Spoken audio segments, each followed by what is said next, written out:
The Columbia Historic Preservation Society is home to a massive, highly detailed model railroad exhibit. The society operates out of a historic 1850 church building. This layout is a highly accurate, historical recreation of the town of Columbia as it appeared between 1920 and 1940. Local artists and volunteers painstakingly handmade and hand-painted miniature versions of landmarks, including the PRR and Reading Railroad stations, a massive 18-stall roundhouse, and the Columbia Opera House, which burned down in 1947.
So that took a while, huh?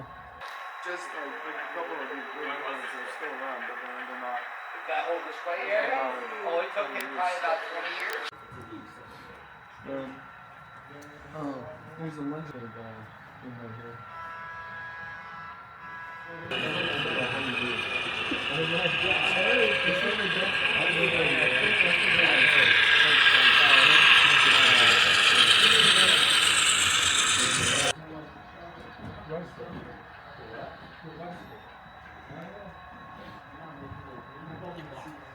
All of